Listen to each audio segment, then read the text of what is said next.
Salut à tous et bienvenue sur votre chaîne Real Madrid Info.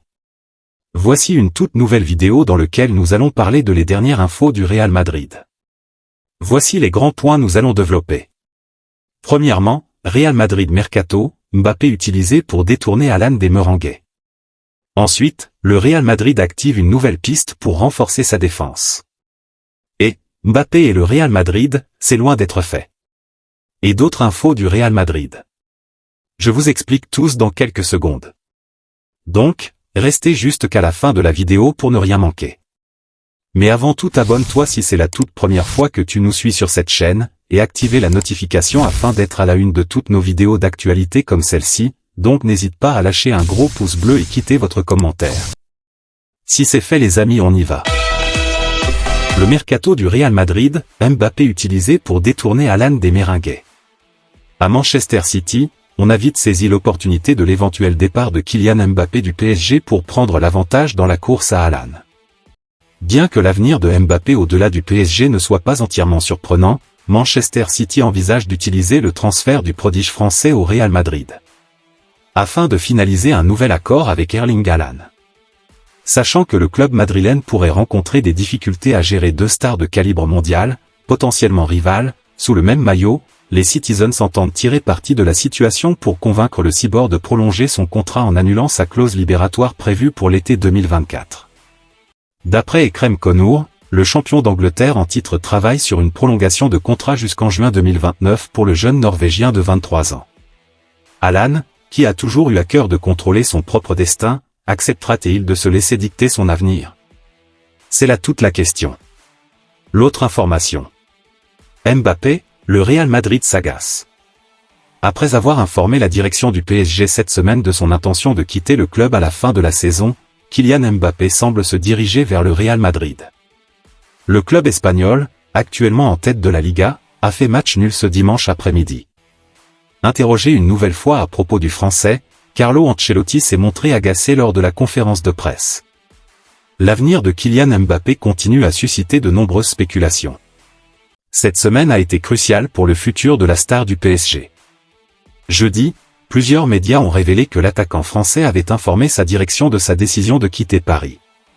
Mbappé a également fait part de sa décision à ses coéquipiers lors de l'entraînement de vendredi matin, et il devrait maintenant entamer des négociations pour rejoindre le Real Madrid. Pendant ce temps, le club espagnol poursuit sereinement sa saison. En tête du championnat espagnol, les hommes de Carlo Ancelotti ont connu un léger coup d'arrêt ce dimanche après-midi sur la pelouse du Rayo Vallecano 1. Interrogé sur l'éventuelle arrivée de Kylian Mbappé après le match, l'entraîneur italien a semblé irrité. Dans des déclarations rapportées par Fabrizio Romano, Carlo Ancelotti a répondu de manière sèche à un journaliste lui demandant si son équipe avait pu être perturbée par l'éventuelle venue de Kylian Mbappé. Qu'en avons-nous pas été concentrés? Nous sommes toujours concentrés, même aujourd'hui. Il n'y a rien de négatif à dire sur cette équipe cette saison. L'autre information. Le Real Madrid explore une nouvelle piste pour renforcer sa défense.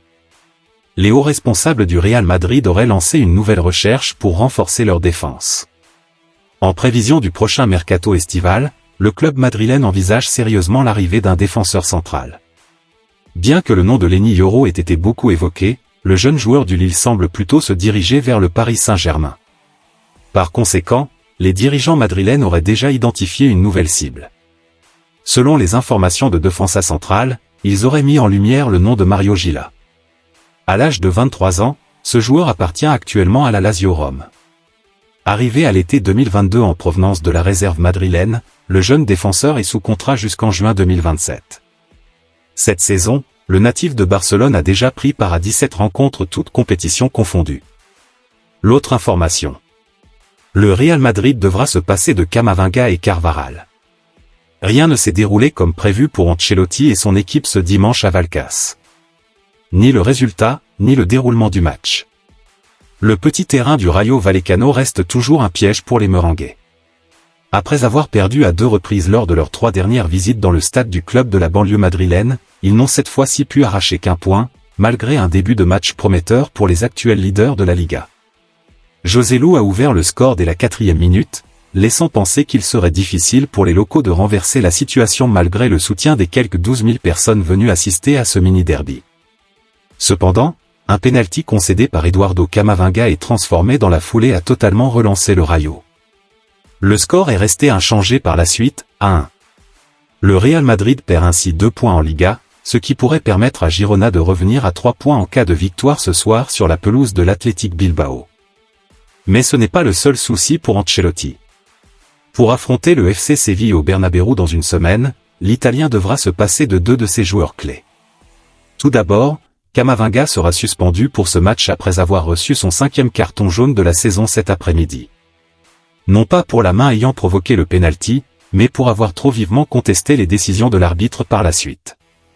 Le milieu de terrain du Real Madrid était déjà privé de Jude Bellingham, blessé, et de Tchouaméni, qui doit rester en défense centrale pour pallier l'absence de Rudiger. C'est donc un problème supplémentaire qu'Ancelotti devra gérer dans une semaine. Ensuite, Dani Carvajal, bien qu'il ne fût pas titulaire aujourd'hui et qu'il soit entré en fin de match, a réussi l'exploit de recevoir 2 cartons jaunes en seulement 3 minutes dans le temps additionnel. Le premier pour avoir protesté également auprès de l'arbitre, le second pour un coup de coude asséné à Kike Pérez lors d'un des derniers duels de la rencontre. Il reste maintenant à espérer qu'Antonio Rudiger sera rétabli d'ici une semaine pour permettre à Tchouaméni de retrouver son poste devant la défense. Lucas Vázquez prendra quant à lui la place de Carvajal à droite, comme aujourd'hui. Tout cela complique la tâche du Real Madrid pour aborder la réception des Sévillans, le 25 février prochain. Un match très attendu des Madridistas car c'est ce soir-là que Sergio Ramos, désormais joueur du Séville FC, fera son grand retour au Santiago Bernabéu. L'autre information. Real Madrid, Barça, un gros duel à venir entre Bellingham et Lewandowski pour le Pichichi. La fin de la saison approche en Espagne et aucun joueur ne s'est encore démarqué au classement des meilleurs buteurs.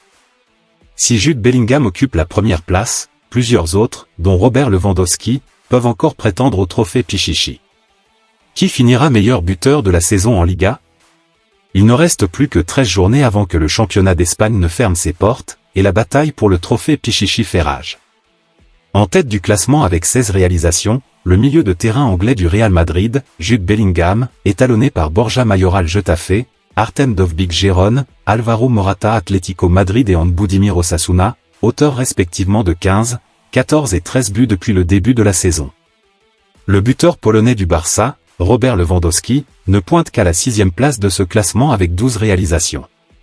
Auteur d'un doublé lors de la victoire barcelonaise 2-1 face au Celta Vigo hier soir, l'ancien attaquant du Bayern Munich n'a pas dit son dernier mot malgré la mauvaise forme de son équipe ces derniers temps. Presque exclu de la course au titre en Liga, humilié par le rival madrilène en finale de la Supercoupe d'Espagne, le Barça de Xavi, qui quittera la Catalogne à l'issue de la saison, ne produit pas un niveau de jeu digne des performances d'antan, expliquant ainsi que le Polonais soit loin de ses standards de l'année passée où il avait remporté le trophée de meilleur buteur du championnat espagnol avec 23 buts. S'il parvient à dicter le rythme de son équipe et à rattraper Jude Bellingham, ce trophée Pichichi pourrait avoir une saveur encore plus particulière. L'autre information. Mbappé et le Real Madrid, rien n'est encore finalisé. Kylian Mbappé n'a pas encore donné son accord définitif au Real Madrid. Plusieurs détails restent à régler avant que cela ne se concrétise. Bien que son départ du PSG l'été prochain semble probable, son transfert au sein du club espagnol n'est pas encore acté. Contrairement aux affirmations du quotidien Marca, Mbappé n'a pas encore signé de contrat avec le géant espagnol. Selon les informations du journaliste Abdella Boulma, plusieurs points doivent encore être discutés entre le joueur et le Real Madrid, notamment ceux concernant les droits d'image et sa participation éventuelle aux Jeux Olympiques de Paris. Une fois ces détails réglés et le contrat signé, Mbappé et Nasser Al-Khelaifi pourront alors finaliser les modalités de son départ et le rendre officiel. Cependant, il est peu probable que Mbappé ne parvienne pas à un accord avec le Real Madrid, étant donné que les deux parties ont exprimé leur volonté de collaborer. Si par hasard cet accord ne se concrétisait pas, le joueur aurait toujours d'autres options. En effet, il semblerait qu'un club, jusqu'ici non mentionné, envisage également de le recruter. Merci de l'avoir suivi, n'oubliez pas de s'abonner et d'activer la notification pour ne pas rater aucune de nos prochaines vidéos et quittez votre like pour plus d'encouragement. Merci, à bientôt.